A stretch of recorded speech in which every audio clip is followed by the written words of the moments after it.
ನಮಸ್ಕಾರ, ಮತ್ತೊಂದು ಹೊಸ ಬ್ಲಾಗ್ಗೆ ಸ್ವಾಗತ ಸುಸ್ವಾಗತ. ಇವತ್ತಿನ ವಿಡಿಯೋದಲ್ಲಿ ಎಷ್ಟೋ ಜನ ಹಿಂದೆ ಕೇಳಿದ್ರು, ಬ್ರೋ ಇದು ಶಾರ್ಕೋಫೆರಲ್ದು ಏನದು ಕ್ವಾಂಟಿಟಿ ಇದೆ ಯಾಕೆ ತಿಳಿಸ್ಕೊಡಿ ಅಂತ. ಅದಕ್ಕೋಸ್ಕರ ತೆಗಿತಾ ಇದ್ದೀನಿ ಇವಾಗ. ಶಾರ್ಕೋಫೆರಲ್ ಮತ್ತೆ ಅದರ ಇದು ಏನಂತಾರೆ, ಇದು ಸಿರಿಂಜ್ ನೋಡಿ ಗೈಸ್, ಇದೆ ಶಾರ್ಕೋಫೆರಲ್ ಸಿರಪ್. ಸೊ ಇದರಲ್ಲಿ ನೋಡ್ತಾ ಇರ್ಬೋದು. ನಾನು ಯೂಸ್ ಮಾಡೋದು ಇಷ್ಟ ನೋಡಿ, 0.5 ml ಯೂಸ್ ಮಾಡ್ತೀನಿ ಬರ್ಜಿಸ್ಗೆ, 1 ml ಕನ್ನೂರ್ಗೆ. ದೊಡ್ಡ ಬಟ್ಲಿದ್ರೆ 1.5 ಇಲ್ಲ, ಇಲ್ಲಿ ಮಧ್ಯದಲ್ಲಿ 1.2 ml ಇಷ್ಟೇ ಯೂಸ್ ಮಾಡಿರೋದು ನಾನು ಇಲ್ಲಿವರೆಗೂ ಅಷ್ಟೇ. ಇದರಿಂದ ಮೇಲೆ ಹೋಗಿಲ್ಲ. 1.2 ml ಫೈನಲ್, ಅದ್ರ ಮೇಲೆ ಹೋಗಿಲ್ಲ. ಜಾಸ್ತಿ ಯೂಸ್ ಮಾಡಿರೋದು 0.5 ml. ಇಲ್ಲೇ ನೋಡಬಹುದು ಎಷ್ಟು ಅಂಟಾಗಿದೆ. ಅದೇ ಏನ್ ಮಾಡಕ್ಕಾಗಲ್ಲ. ಇದು ಸ್ವಲ್ಪ ಮಾಲ್ಟ್ ತರ ಇರುತ್ತೆ, ಇದು ಲಿಕ್ವಿಡ್ ಅಲ್ಲ, ಸಾಲಿಡ್ ಅಲ್ಲ, ಸ್ವಲ್ಪ ಏನಂತೀವಿ ಪಾಯಸ, ಸ್ವಲ್ಪ ಗಟ್ಟಿ ಪಾಯಸ ತರ ಇರುತ್ತೆ. ಸೊ ಹಂಗಾಗಿ ಆ ತರ ನೀವು ಕೊಡ್ಬೇಕಾಗುತ್ತೆ ಬ್ರೋ. ಎಷ್ಟೋ ಜನ ಕೇಳಿದ್ರಿ ಇದ್ರ ಬಗ್ಗೆ, ಇದ್ರದ್ದು ಹೇಗೆ ಹಾಕೋದು ಹೇಳಿ ಬ್ರೋ ಅಂತ, ಶಾರ್ಕೋಫೆರಲ್. ಸೊ ಹಂಗಾಗಿ ಹೇಳಿದೀನಿ, ನಿಮ್ಗೆ ಡೌಟ್ ಕ್ಲಿಯರ್ ಆಗಿದೆ ಅಂತ ಅನ್ಕೊಂತೀನಿ. ಗೈಸ್, ಇವಾಗ ನೀರ್ನ ಚೇಂಜ್ ಮಾಡಿ ಇಟ್ಟಿದ್ದೀನಿ. ಸೊ ಈ ತರ ನೀವು ಅದಕ್ಕೆ ಬರ್ಡ್ ಕೊಡ್ಬೋದು ಶಾರ್ಕೋಫೆರಲ್. ಮತ್ತೆ ಅಡ್ವೆಂಟ್ ಅಂತ ಏನ್ ಹೇಳಿದೆ, ಅದನ್ನ ನೀವು ಆಂಟಿಬಯೋಟಿಕ್ ಅಂತ ಕೊಡ್ಬೇಕು ನಿಮ್ಮ ಬರ್ಡ್ಸ್ಗಳಿಗೆ. ಈ ತರ ಇದು ಕ್ಯಾಲ್ಸಿಯಂ ಕೊಡೋ ತರ ಕೊಡಬಾರ್ದು, ಅದು ಸ್ವಲ್ಪ ಕಮ್ಮಿನೇ ಕೊಡ್ಬೇಕು. ಯಾಕೆಂದ್ರೆ ಆಂಟಿಬಯೋಟಿಕ್ ಆಗಿರೋದ್ರಿಂದ ತುಂಬಾ ಪವರ್ಫುಲ್ ಆಗಿರುತ್ತೆ.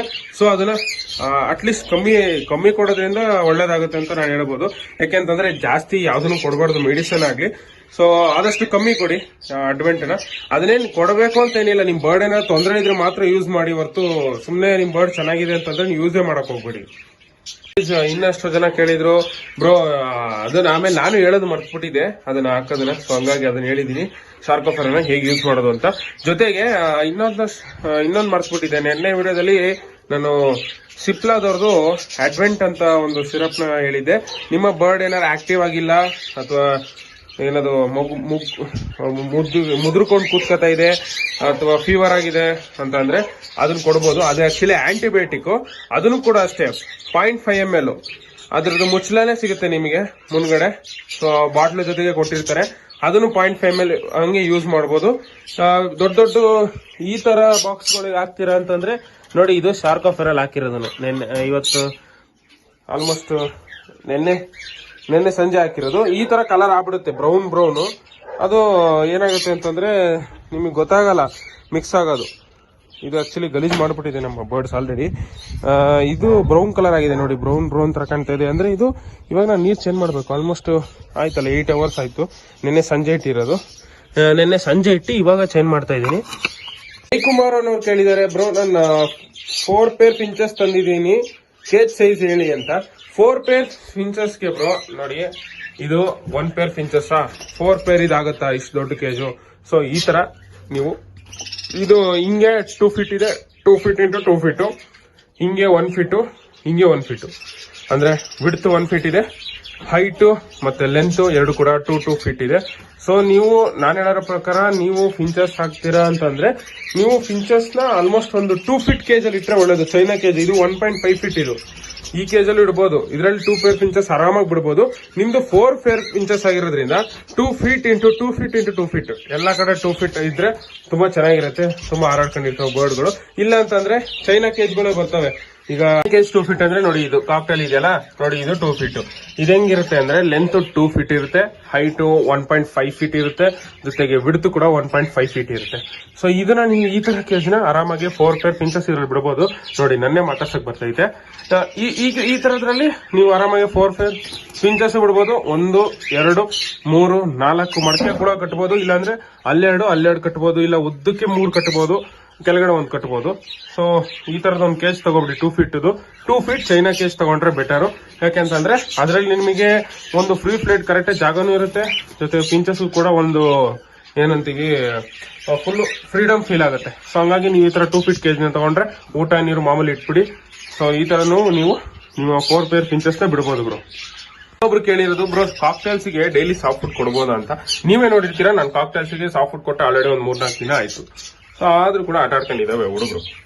ಏನು ಅಂತಂದ್ರೆ ಇವ್ರಿಗೆ ಯಾವಾಗ್ಲೂ ಸ್ವಲ್ಪ ಲೇಟಾಗಿ ಕೊಟ್ರೇನೆ ಒಳ್ಳೇದು. ಒಂದಿನ ಗ್ಯಾಪ್ ಕೊಟ್ರೆ ಅಥವಾ ಆಲ್ಟರ್ನೇಟಿವ್ ಡೇ ಕೊಟ್ರೆ ಒಳ್ಳೇದು. ಡೈಲಿ ಯಾವ್ದನ್ನು ಡೈಲಿ ಕೊಡ್ಬಾರ್ದು. ಒಬ್ರು ಕಮೆಂಟ್ ಮಾಡಿರೋರ ಹೆಸರು ಬಂದ್ಬಿಟ್ಟು SK ಏನೋ ಗೇಮರ್ ಇರ್ಬೇಕು, ನೋಡ್ತೀನಿ ಒಂದು ನಿಮಿಷ. ಅವರು ಡೌಟ್ ಕೇಳಿ, SKYT ಗೇಮರ್ ಅಂತ ಅವ್ರು ಕಮೆಂಟ್ ಮಾಡಿರೋದು. ಸಾಫ್ಟ್ ಫುಡ್ ನ ಡೈಲಿ ಕೊಡ್ಬೇಕಾದ ಆಫ್ಟರ್ಸ್ಗೆ ಅಂತ. ಬ್ರೋ ಏನಂತಂದ್ರೆ ಡೈಲಿ ಯಾವ್ದನ್ನು ಕೊಡಬಾರ್ದು. ಯಾಕೆಂತಂದ್ರೆ ಇವಾಗ ಅಕಸ್ಮಾತ್ ಡೈಲಿ ಕೊಟ್ರೆ ಅನ್ಕೊಳ್ಳಿ, ನಿಮ್ ಬರ್ಡ್ಗಳು ವೀಕ್ ಆಗ್ಬಿಡ್ತವೆ. ಡೈಲಿ 15 ತಿಂದು ಅವಕ್ಕೂ ಬೋರ್ ಆಗ್ಬಾರ್ದು, ನಿಮ್ಗೆ ಹಾಕಿ ನಿಮ್ಗೂ ಬೋರ್ ಆಗ್ಬಾರ್ದು. ಸೊ ಹಂಗಾಗಿ ಒಂದಿನ 2 ದಿನ ಗ್ಯಾಪ್ ಇಟ್ಕೊಡಿ, ಏನ್ ತೊಂದರೆ ಆಗಲ್ಲ ಬರ್ಡ್ಗಳಿಗೆ. ಒಂದ್ ಸ್ವಲ್ಪ ಗ್ಯಾಪ್ ಕೊಡಿ. ಇವತ್ತು ಕೊಟ್ರೆ ನಾಳೆ ಒಂದಿನ ಬಿಡಿ, ನಾಡ್ದು ಕೊಡಿ, ನಾಡ್ದು ಬಿಡಿ, ಆಚೆ ನಾಡ್ದು ಕೊಡಿ. ಹಂಗೆ ಒಂದಿನ ಬಿಟ್ಟು ಒಂದಿನ ಅಥವಾ 2 ದಿನ ಬಿಟ್ಟು ಒಂದಿನ ಅಥವಾ ವಾರದಲ್ಲಿ 2 ದಿನ ಕೊಟ್ಟರು ಕೂಡ ನಡೆಯುತ್ತೆ. ಡೈಲಿ ಯಾವತ್ತು ಯಾವ ಬರ್ಡ್ಗೆ ಆಗ್ಲಿ ಡೈಲಿ ಸಾಫ್ಟ್ ಫುಡ್ಸ್ ನ ಕೊಡಬಾರ್ದು. ಡೈಲಿ ಸಾಫ್ಟ್ ಫುಡ್ಸ್ ಕೊಡಬಾರ್ದು. ಒಂದಿನ ಹಾರ್ಡ್ ಫುಡ್, ಒಂದಿನ ಸಾಫ್ಟ್ ಫುಡ್. ಸಾಫ್ಟ್ ಫುಡ್ ಅಂತಂದ್ರೆ ನಾವು ನೆನ್ಸಿ ಅಥವಾ ಬೇರೆ ಏನು ಹೊರಗಡೆ ಹಾಕ್ತೀವಿ ಅದು. ಹಾರ್ಡ್ ಫುಡ್ ಅಂತಂದ್ರೆ ನೋಡಿ ಇಲ್ಲೇ ಇರುತ್ತಲ್ಲ, ಹಾರ್ಡ್ ಫುಡ್ ಯಾವಾಗ್ಲೂ ಇರ್ಬೇಕು ಗೈಸ್. ನವಣೆ ಏನಂತೀವಿ, ಹಾರ್ಡ್ ಫುಡ್ ಡೈಲಿ ಇರಬೇಕು. ಆಮೇಲೆ ಅದನ್ನ ನೀವು ಒಂದಿನ ಬಿಟ್ಟು ಒಂದಿನ ಕೊಡಬೇಡಿ. ಆ ಹಾರ್ಡ್ ಫುಡ್ ನವಣೆ ಮತ್ತೆ ನೀರು ಮತ್ತೆ ಕ್ಯಾಲ್ಸಿಯಂ ಬ್ಲಾಕ್ಸ್ ಇವೆಲ್ಲ 24/7 365 ಡೇಸ್ ಕೂಡ ಇರಬೇಕು. ಅದನ್ನ ಮಾತ್ರ ಮರಿಬೇಡಿ. ಯಾಕಂದ್ರೆ ಅದನ್ನ ಕೆಲವ್ರು ಏನ್ ಅನ್ಕೊಂಡ್ಬಿಡ್ತಾರೆ, ಇದನ್ನೆಲ್ಲ ಒಂದಿನ ಬಿಟ್ಟು ಒಂದಿನ ಅಂತ ಅನ್ಕೊಂಡ್ಬಿಡ್ತಾರೆ. ಕೆಲವ್ರಿಗೆ ನನ್ಗೆ ಎಷ್ಟೊಂದ್ ಜನ ನನ್ಗೆ ವಾಟ್ಸ್ಆಪ್ ಮಾಡೋರೆ ಡೈಲಿ ಫುಡ್ ಕೊಡ್ಬೇಕಾ ಇದು ಅಂತ. ಬಟ್ ಡೈಲಿ ಫುಡ್ ಅಲ್ಲ ಬ್ರೋ, ಅದು 24 hours ಅದು ಕೇಜಲ್ಲೇ ಇರಬೇಕು ಒಬ್ಬ ಫುಡ್ ಬಾಕ್ಸ್. ಸೊ ಅವ್ರೇನ್ ಅನ್ಕೊಂಡ್ರೆ ಮನುಷ್ಯ ತರ ಊಟ ತಿನ್ನೋದು ಆಮೇಲೆ ಆಟ ಆಡೋದು ಆ ತರ ಅನ್ಕೊಂಡ್ಬಿಟ್ಟವ್ರೆ. ಆದ್ರೆ ಹಂಗಲ್ಲ.